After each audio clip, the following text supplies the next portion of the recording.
Hi guys, कैसे हो आप सब लोग। आई जस्ट होप सब लोग अच्छे होंगे। एंड आप लोग इस क्वारंटीन में, इस लॉकडाउन में कैसे टाइम स्पेंड कर रहे हो, प्लीज़ मुझे बताना कमेंट के थ्रू।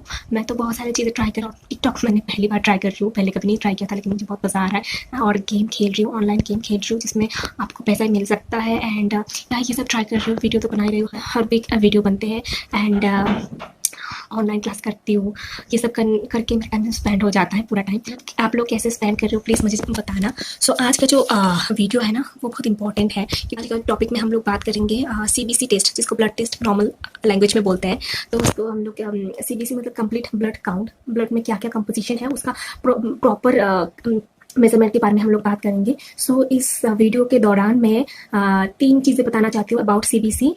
सीबीसी होता क्या है, सीबीसी कब करवाना चाहिए, एंड सीबीसी से कौन सा बीमारियों का पता लगता है। तो सीबीसी कब करवाना चाहिए? जब आपको लगता है कि मेरे बॉडी में इन्फेक्शन हो गया। इन्फेक्शन जब होता है ना, तो फीवर आते हैं। तो अगर फीवर 1-2 दिन के लिए मान लिया, 1-2 दिन के लिए अगर फीवर ठीक नहीं हुआ, रिकवरी नहीं हुआ, तो आपको एक सीबीसी टेस्ट डॉक्टर ज़रूर रिकमेंड करता है, ताकि बॉडी में कुछ भी इन्फेक्शन होने से आपको पता लग जाए सीबीसी टेस्ट से। सो एंड देन इन्फ्लेमेशन, जिसको सूजन बोलते हैं, सूजन में भी अब सीबीसी टेस्ट करवाया जाते हैं। And cancer, most important, cancer जब होते हैं, स्पेशली ब्लड कैंसर, तब भी हम लोग सीबीसी करते हैं। सीबीसी करके प्रूव करते हैं कि इसको ब्लड कैंसर हुआ है या फिर कैंसर हुआ है, इंडिकेट करते हैं सीबीसी टेस्ट के दौरान। तो और एक होता है एनीमिया, जिसको खून की कमी बोलते हैं। एंड लास्ट, जैसे कि लास्ट नॉट द लीस्ट, मतलब मेन टॉपिक में बता रही हूँ, जब बोन मेरो फेलियर होते हैं ना, तब भी सीबीसी टेस्ट से हम लोग आइडिया लगा सकते हैं कि इसमें ये प्रॉब्लम हो रहा है। तो अभी बात करेंगे कि तो सीबीसी होता क्या। मेन सिंपल वे में मैं बता रही हूँ, ब्लड में होता क्या है एक्चुअली। ब्लड जो खून है उसमें क्या क्या होता है, एक होता है WBC, RBC and platelets and plasma, 4 चीज़ें होते हैं। तो चलो एक एक डिस्कस करते हैं। फर्स्ट हम लोग एक पेशेंट का ब्लड का जो रिपोर्ट है वो उसमें समझाएंगे, तब भी आपको इजीली समझ में आएगा। चलो देखते हैं वो पहले। ओके गाइस, तो ये मेरा ब्लड रिपोर्ट है, लेकिन यहाँ पे विजिबल नहीं होता, इसीलिए मैं सोचा कि ये कॉपी में नोट डाउन करके फिर आपको दिखाते तो इजी होगा समझने में। तो यहाँ पे है सीबीसी टेस्ट। उसके बाद ये जो रेंज है ना, ये पेशेंट का रेंज है, और ये रेफरेंस रेंज, पेशेंट का रेंज के साथ हम लोग ये कंपेयर करेंगे इस साइड को। तो पहले देखते हैं सीबीसी टेस्ट में आता क्या है। हीमोग्लोबिन आता है, जो कि बहुत इंपॉर्टेंट कंपोनेंट है ब्लड का। तो ये पेशेंट का जो है, मेरे पास जो पेशेंट का रिपोर्ट है उसमें लिखा है 10.5 ग्राम, जो कि कम है। ये फीमेल केस है। पहले आपको रिपोर्ट देख के पहले आपको देखना होगा कि ये मेल या फिर फीमेल है, और एज देखना होगा, उसके अकॉर्डिंग आपको रिपोर्ट देखना होगा। सो ये अकॉर्डिंग टू कम है, देखो ये मेल का है और ये फीमेल का है, तो ये हिसाब से कम है इसका। देन अगर आपको हीमोग्लोबिन अगर पूरा बॉडी का कम होगा ना, तो पूरा बॉडी का स्टेटस ये बता देगा कि something is going to wrong. So next आता है डीएलसी। तो उसके डीएलसी में आता है न्यूट्रोफिल में आते हैं, जो अभी जो रिपोर्ट आया है उसका 60% है, लेकिन रेफरेंस रेंज से हम लोग कंपेयर करेंगे, जो कि इसके इन बिटवीन है, तो ये ठीक है। लिम्फोसाइट आते हैं उसके बाद। लिम्फोसाइट यहाँ पे है 35%, तो यहाँ पे है इन बिटवीन है, तो ये ठीक है। उसके बाद आता है योसिनोफिल।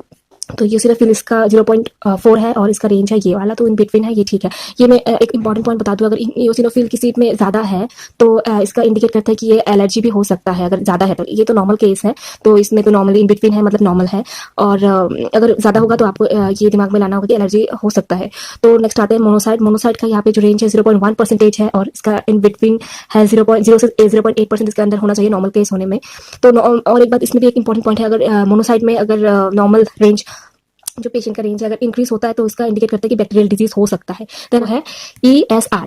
तो ESR इसमें आता है 37, और यहाँ पे मेल में होता है 0 से 13, और फीमेल में तो 0 से 20। ये फीमेल का केस है, पहले मैं बता चुकी हूँ। और इसके अकॉर्डिंग अगर आप लोग अगर कंपेयर करोगे तो ये देखा जाएगा कि ये ज्यादा है, मतलब ये अगर ज्यादा है तो समथिंग इज गोइंग रॉन्ग। क्या हो सकता है, हम लोग इंडिकेट कर सकते हैं कि क्रोनिक डिजीज हो सकता है। क्रोनिक डिजीज मतलब लॉन्ग टाइम डिजीज हो सकता है, या फिर पेशेंट कभी ऐसा दवाई बहुत टाइम से ले रहे हो, तो वो भी इंडिकेट करता है। ओके, नेक्स्ट आते हैं PCV। उसमें पेशेंट में आया 27.3, और ये रेंज है इतने में आना चाहिए, लेकिन ये थोड़ा लो है। उसके बाद आते हैं MCV, 78.9 है, जो कि इन बिटवीन है, ये ठीक है, नॉर्मल केस है एंड नॉर्मल सिचुएशन है। MCH 30 है, और इन बिटवीन है, जो चलो ठीक है, ये मान लिया। MCHC 38.6, जो कि थोड़ा सा ज़्यादा है।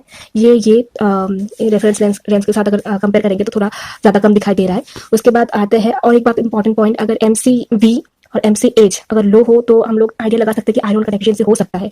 एंड MCV लो हो एंड MCHC अगर नॉर्मल हो तो विटामिन B12 का डेफिशिएंसी हो सकता है, ये आपको ध्यान रखना है। तो नेक्स्ट आता है RBC काउंट। RBC काउंट 3.4 जो कि बहुत इंपॉर्टेंट रोल निभाते हैं पूरा CBC में। RBC काउंट वो इसमें देखा जाए तो फीमेल के अकॉर्डिंग ये ठीक ही है, इन बिटवीन है, मतलब नॉर्मल है। प्लेटलेट्स काउंट अगर देखा जाए तो ये भी ठीक है, नॉर्मल कंडीशन है ये। और उसके बाद CBC में और एक इंपॉर्टेंट पॉइंट है, ब्लड शुगर में भी ये थोड़ा बहुत इंडिकेट कर देता है कि ब्लड शुगर अगर 89.0 mg पर डेसीलीटर होता है और पेशेंट का यहाँ पे है और इन रेफरेंस रेंज में ये वाला लिखा है, मतलब इन बिटवीन इसमें होना चाहिए, तो ये भी नॉर्मल केस है, ब्लड शुगर मतलब इसमें ठीक है। और CBC टेस्ट हर आदमी को करवाना चाहिए साल में एक बार। सर पूरी बॉडी का स्टेटस बता देते हैं। हीमोग्लोबिन मेल में होता है 14.5 ग्राम पर डेसीलीटर एंड फीमेल में होता है 12.3 पर डेसीलीटर, ग्राम पर डेसीलीटर एंड चाइल्ड में होता है 11 ग्राम पर डेसीलीटर। सो गाइस, अगर आपको ये वीडियो थोड़ी सी भी हेल्पफुल लगे या फिर थोड़ी सी भी अच्छे लगे, शेयर किया करो, तभी आसपास लोगों को पता चलेगा कि एक्चुअली में ये रिपोर्ट कैसे देखते हैं। तो या that's all for this video. I hope you like this video. If you do then don't forget to like share subscribe my channel and I will see you in my next video. Till then take care, bye bye and stay home, be positive.